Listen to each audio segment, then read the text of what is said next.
Hello crafters and welcome back for another Spellbinders release video. So this one is all about the Woodland Tales Collection, and this video we're going to be talking about wax seals. So if you haven't gotten into the wax seals craze yet, there's still time and Spellbinders has a ton of gorgeous wax seals. In this release or this collection they have two wax seals, which is the fern leaf and then also the ginkgo leaves.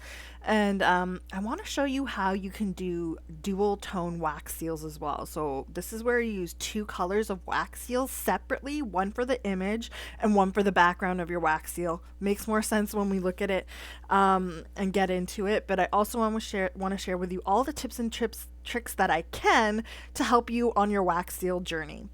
So before I get into the wax seals, let's go ahead and look at all of the products that are part of the Woodland Tales collection. And I think I have them all here. So let's go ahead and look at them. I don't use all of them. I tried to use as many as I could. These two here, I think it was just a stamp that I didn't use. But you can see that you have the Woodland Tales both of these sets. They are basically the same thing. So if you don't have a better press set, you can just get the stamp. You can see that the images are the same. The sentiments are also the same, but the better press set has a die that cuts out the sentiments. And I will show you later on in the video if that die can be used on the stamps as well. So moving on, I have the embossing folder here. This one is one of those gorgeous folders that has like the frame in it, and it's very pretty on its own. And if you wanted to color that in, that'd be great too. These are the two wax seals that we're going to be using today. I have the fern leaf, which you can see is prevalent within the rest of the products. You can see there is a die set, and it is just the fern leaf. So I have multiple sets on this magnetic sheet here. There are actually 3 sets. The fern leaf is one product you can buy as one item. That top section there is the fox and then the little flower bits. That is one product, so that is bought separately. And then that bottom left corner is the flower. That's another set that can be bought separately. And then on this sheet we have all of these gorgeous sentiments, which also have shadow dies, and that is a completely different set bought separately. So those are 4 different die sets that I've kind of stuck together there just for myself so that I can store them, because as an influencer, you guys, we don't get all of the packaging all the time. So I was lucky to get that better press packaging and the stamp set and the other bits, but the dies come in a little baggie for us. So hopefully you can get the idea. You can see all the images online anyways. The other thing are these gorgeous gems. I always love these with the little flecks of gold inside of them. Very pretty, and they are gorgeously faceted. These are gorgeous satin gold sequins. So normally the sequins are shiny. This has like a satiny, like frosted effect on it. So it's kind of like a matte look to it. I really love that look. So we will be using those. These two are die cut sets. So you have the shapes on the left there, and then you've got the die cut sentiments on the right. Now, the thing I love about these, actually, I'll get into that in a second, but these two sets, I recommend having both of them. Always recommend having both. This one is very pretty. This one is not only vellum prints, but it's also foiled acetate. So let's go ahead and look at these because they're amazing. I think I almost use all of these in the cards that I make. Look at this gorgeous floral on vellum. You've got the mushrooms. Then you've got this beautiful foresty look, autumn forest. Then you have 3 sheets. So that's 3 sheets of vellum, 3 sheets of acetate that have been foiled over. Now let's just get a piece of white cardstock here so you can really see. This is the ginkgo there that's been foiled in gold on acetate. Then again, you've got this beautiful like just scripty background foiled on acetate. And then the final sheet are like the tree trunks, right? Tall tree trunks in the forest, which I'm going to use. I love that one. So those are all of those sheets there. I really love that set, like that product. I would definitely get, and that's just me. If you love beautiful, classy, gorgeous cards, it really helps you create those they don't always have these types of sets. So that's why I would say get those. They always have the paper pads. They always have the scrapbook pages, but that one is really pretty. Anyways, moving on. We have the 6x6 printed paper, which is essentially the exact same as the 12x12 printed paper, but I'm going to go ahead and show you them anyways. There are 20 sheets, so there are 10 different designs, 20 sheets total, so you get 2 of each design just in case. And yeah, if you're not a scrapbooker, I would recommend getting the 6x6 the 6x6 papers so you can make cards. They're perfect for a 4 1/4 by 5 1/2 size cards. But if you like larger cards, or you do scrapbook backgrounds, the 12x12 is the way that you want to go. So you can see we've gone through all of them, then you get doubles of those, and it kind of continues there in the pack.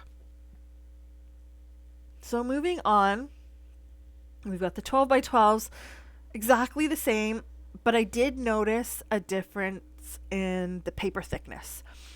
So for the 6x6 they're a little thinner, and that makes sense because it's pattern paper versus being scrapbook paper. Scrapbook paper is larger. It's usually a little thicker to hold all the stuff that you're putting on top of it, whereas the pattern paper, it's thinner because you also have a card base with that, which totally makes sense. But if you prefer, just because you might prefer the thicker cardstock, go ahead and use a 12x12. Keep in mind those images, like that top sheet that I have, they're much larger. So if you want to fit that onto a card, you are going to want the smaller print on the 6x6.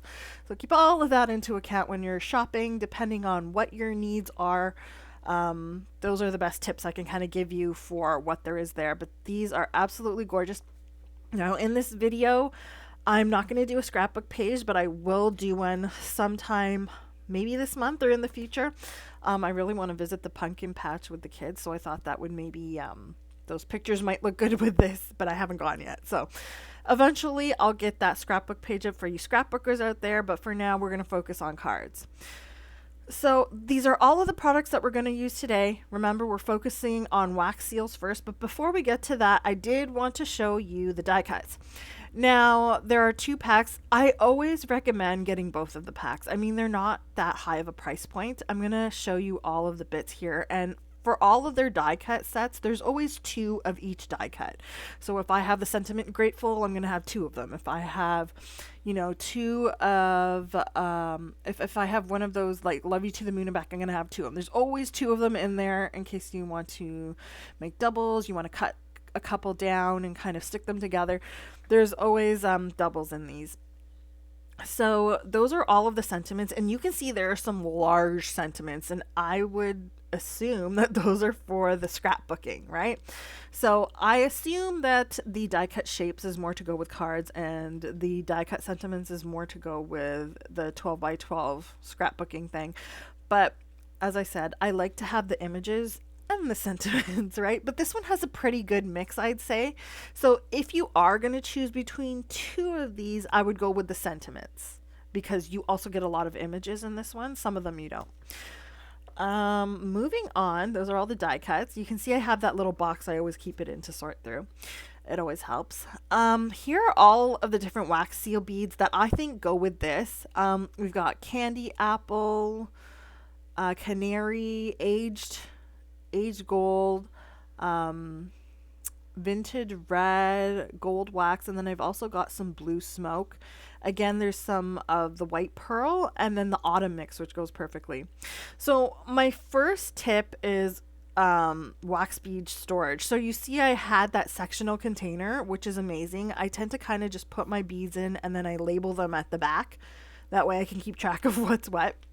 If you don't want to spend any extra money, that's completely fine. I'm going to show you right here using the autumn mix how I tend to store them if I don't have enough containers. So what I do is I keep the original packaging. So I've put 4 beads in my spoon there. While that's heating, I just cut off the front of that packaging and I stick it inside the bag that zip locks perfectly. And then I keep this. That way I can still identify what the mix is and I don't really have to get anything extra to store it.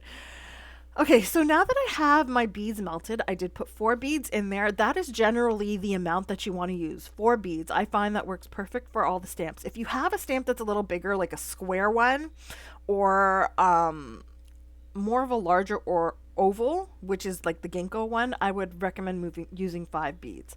But 4 is the general rule here. So what I like to do is after I've kind of put down my wax, I do put it in the shape of the stamp. So if it's an oval, I make it an oval. If it's square, I make it a square. And then I put my seal on top. While that's cooling, I take whatever wax is left in the spoon and I make little beads with them. And those little beads can be used as embellishments. And if you don't want to do that, just pour the extra wax out and then keep that completely cooled bead, that large bead, keep it with your wax beads for future use, and that way you're not wasting anything. Clean your spoon while it's warm because the wax comes off easily. My other tip is do not overheat your wax. So if you notice your wax is bubbling, there's bubbles in it, it's overheated. I have 2 spoons going at the same time. So this second gold one that I put down, it was overheated. I didn't keep track. You'll notice, you see as I poured it, it kind of splotched, like it went all over the place, even though I was trying to make it an oval. It still worked out in the end, but you're not going to get that nice border around the edge. It's going to look a little more creative, I'll say, compared to having more of a uniform edge like that first one there. So the fern came out perfectly because I kept it at the right temperature. I didn't let it boil. What I mean by boil is just see bubbles in it. And if you overheat, you'll notice that gold one is kind of what happens. It's a little more splotchy. Not to say one is better than the other, but you really don't want to overheat your wax. You'll notice you'll see like steam coming, some smoke coming out of it. That means it's overheating. So you might want to remove the spoon or your whole contraption from the candle. Now, the next tip I have here, which is another kind of, it was a bit of a mistake, but I was able to work with it. You don't want to wait too long to place your wax seal on the hot wax after you've poured it. So you'll see here, I poured out my red one and I even created my little beads, which I normally do after I've placed the stamp on top. I must have forgot. And my wax is just, it's just drying there. So I'm not going to get that nice edge. So here I realize, I'm like, oh shoot, I better do that red one. So I put it on top. You'll notice it doesn't sink in as far. And even the blue one, I noticed here I only used 4 beads and I needed 5 because the blue smoke one is the ginkgo stamp, which is a little larger. So as I said, look, it's a little like it's a little smaller. It doesn't have the nice edge. And the same thing with the fern. You'll notice the edge is not perfect either. And again, that was just because I waited too long to put the stamp on top. So what you want to do is make sure that you pour out your wax, stamp right away. Then you can pour out those little beads or whatever else you're doing to salvage your wax. Now we're going to start with our dual tone wax colored seals. So these are seals where you have the image one color and you have the actual wax seal a different color. So you'll notice that first thing that I did there, that's what happens when you don't heat the wax seal stamp. This is what happens when you do heat the wax seal stamp. So what you want to do is heat up your beads in one spoon, have another candle going, and put your wax seal stamp over the other candle flame to heat the stamp. It should be warm to the touch. Then you put your wax into it, scrape off the excess wax there so that you get a nice clean image. And you can add wax to this a couple times, as you see that I did, if you notice that the full image isn't filled in. Put that aside, heat up your next color, lay it down, and then you'll get the two-tone image. When you remove this, do it very carefully because you want to make sure everything comes out of that, and you get a gorgeous dual tone wax seal. Amazing. Now, I do want to put this disclaimer in here. This technique takes some practice. And by practice, I mean the first couple times I did this, like when I started doing wax seals, I burnt my hand very badly, okay? So when you are adding that wax to the image, you want to make sure, you'll notice here, keep your fingers a little further down and tilt it. Tilt it down so that any dripping wax drips onto your mat and not onto your fingers. Very, very careful tip there. I dripped all of that wax onto my finger, and remember, because it's wax, it's harder to get off until it cools. which means in that time that it's on your skin, it's really burning you. Aloe. Keep aloe on hand. I always keep aloe gel on hand when I'm doing wax seals in case I do burn anything. But definitely that technique. Wear a glove if you feel that's going to work better for you. Tilt that stamp so it doesn't get all over you. Okay, so moving on, you can see I've done a whole bunch of these in different colors. I did a red and black. I did a blue and ivory there, or that white pearl. The blue smoke and the white pearl looks absolutely gorgeous. Now for this one, you can see I'm having issues removing it. Okay? And I just have to do it very carefully so that that stamp doesn't come apart. Because sometimes the ginkgo can dissociate from that background part of the stamp. So these are all the stamps I created. I want to add a couple more tips here. When you're using your metallic paint pens to kind of enhance the image, don't color everything in. You'll notice on here I've only got the bottom portion of the fern colored, or just the center of it colored in silver. Even the ginkgo, I only colored either the top edges or the bottom parts of it, and this really makes it look very pretty, especially on the dual tone wax seals. So those are all of my tips for wax sealing. As I said, be very careful. It's hot. Always tilt that stamp when you're doing the two-tone wax seals. So let's go ahead and start assembling some cards. I hope that those tips for wax sealing come in handy for you. I know that it was very quick, but if you have any questions, comment below. I will get back to you. I've been doing the wax seals for quite some time. And that dual tone waxy seal technique, it does have a learning curve. It takes some time to get used to the temperature you need the stamp to be at, how to scrape everything off perfectly. It takes time. Okay, so don't expect you're going to get it perfect to begin with. Do some practicing and eventually you'll get it. I guarantee you'll get it. Just keep at it. And watch your fingers. So for my first card here, I've grabbed that pattern paper, the 6x6, and I've got the ginkgo on black. I think that background is so gorgeous. I embossed it using the 2D embossing folder for October from the club kits. It's a really nice, like, triangular plaid type look, which I thought would look really nice with this. It gives it a bit of texture and looks very pretty. Has a kind of art deco look, which that gold and black background has as well. I've added one of the die cut sentiments there and a couple fronds of leaves along with that yellow ginkgo wax seal there, which I thought just went well. And then I'm going to add some of these gorgeous gems in the black color. So I'm going to take a moment here to kind of just say, if you haven't liked and subscribed yet, please do. I have tons of videos coming in the future. My videos are a lot more sporadic. There still will be videos each month, but I don't always post right when everything's released, only because I'm trying to take things easy for my own health. But there is going to be a giveaway video. It's coming up in November, and in order to be eligible to win, I'm giving away some products each month. So I'm going to either give away some products, I'm going to give away a gift card here and there. So stay tuned, but in order to be eligible to win, you have to be subscribed to my YouTube channel, and then there will be some other stipulations as well, which will be checked. So if you haven't done so, just subscribe now. Don't forget to hit the notification bell to be notified of future videos. As I said, my first video for giveaways is coming in November. So I moved on to the second card here, and for this one I've grabbed that red background pattern paper with like the dots of gold. I used these I forget what these are called. I always forget, but I will put them in my supplies list, which is linked in the description below. I also have the most recent sale linked in the description below for Spellbinders too, so if you wanted to check that out, that's there. But anyways, I went ahead and I cut out, I think those are the beveled ovals or something. I went ahead and I cut out a frame.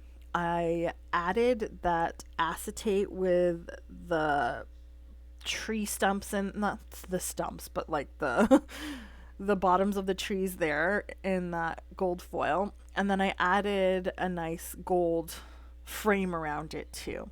So clearly I'm going to make this into a shaker card. Now I've gone ahead and I've grabbed this gorgeous fox. I cut everything out of white cardstock, and then I just inked everything up with a bunch of inks. I used oranges, reds, and like a very light beige to kind of create this fox. And then for the feet, I added like added pink fresh licorice ink there just to give it a bit of a darker tone, because I didn't want the colors to be so blockish. I wanted it to have more of like fading into a lighter or darker tone, so that's why I kind of cut everything out of white and then ink blend. Now for the little ear here, I did add a little bit of washi behind and then attach that because it is kind of like an inlay portion there. Now for the actual card front, I'm going to start attaching my foam tape here to create my compartment or my well.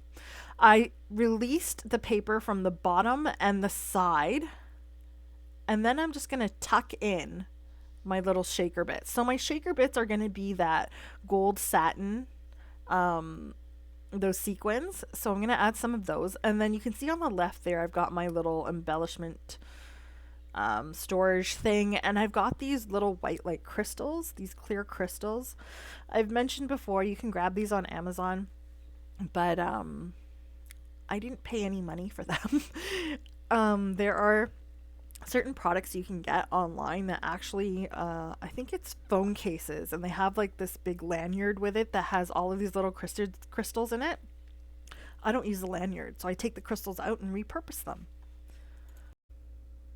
So now you can see we have our shaker, or the main shaker component of our card, ready to go. I think those white crystals with the gold sequins looks very pretty. It goes with that red background with the gold little dots. I did use the fern die to cut out that large fern out of some matte gold cardstock, and I'm using the Spellbinders cardstocks that have like different finishes to them. They're so amazing. I love the matte gold. I love there's also like a brushed or like a polished version of it. There's so many of them. Again, I'll link everything within my supplies list in the description below.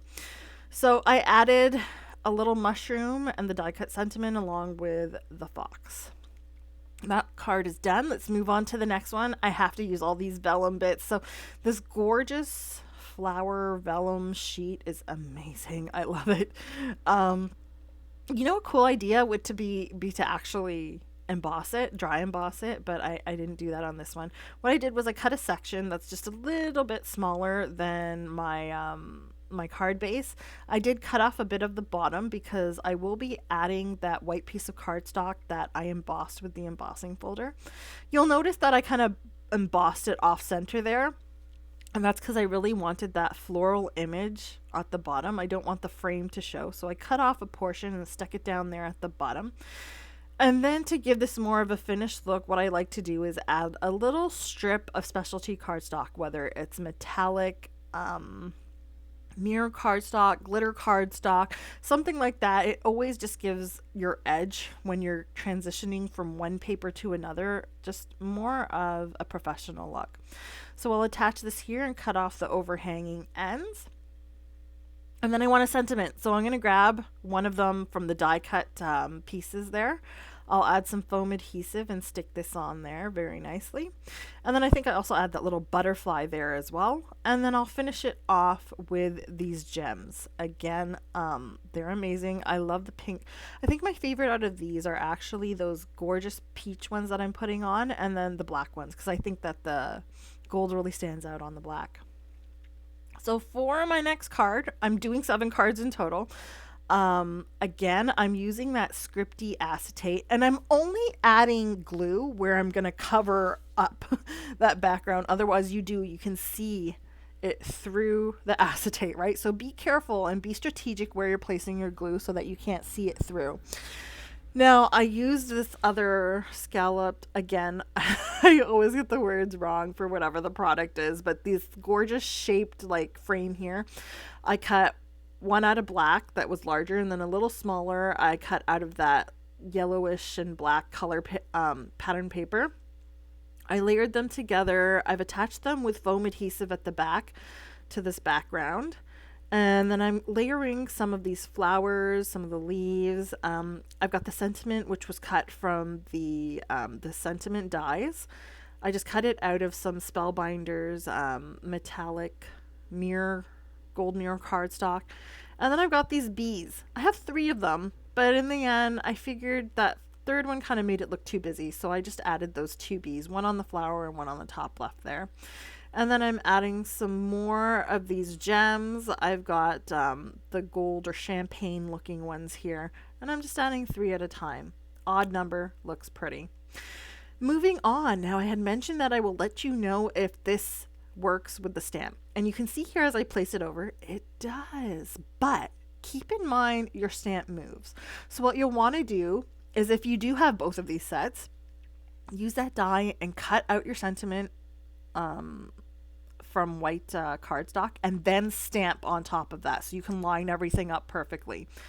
That's probably the best way to do it. And keep in mind, this die is like a 1-piece die, so it'll cut all 3 sentiment backings in one go. So yeah, those products do work together. Now, for these 2 cards, I kind of made them off screen. I have the embossing folder from July 2023, and then I also have the orange peel quilt embossing folder. I used the orange peel quilt on the blue one there on the left, and then I used the club embossing folder on the right one with the green cardstock. I layered the ginkgo acetate on top of that, and then I added some string.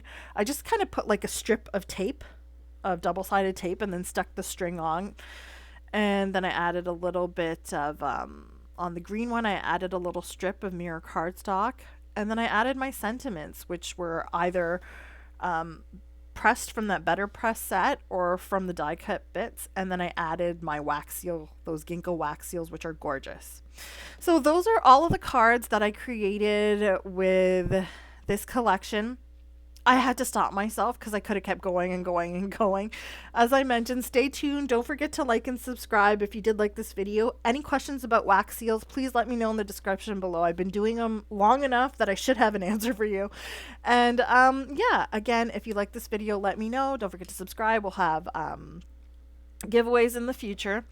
And all of the products used are linked in the description below. I will let you know those are affiliate links, so I do get a little bit of commission. It's at no extra cost to you at all, but just a little bit of a thank you for me sending you to the store if my stuff piqued your interest. If my inspo inspired you, I would love for that. If not, no problem. There are some couple videos here that you can check out that might be related, might not be, but also, don't forget to follow me on Instagram. All the links are down below on my social media accounts. I'd love to see you there. I have tons more inspiration. Have a great day, and I'll see you next time. Bye.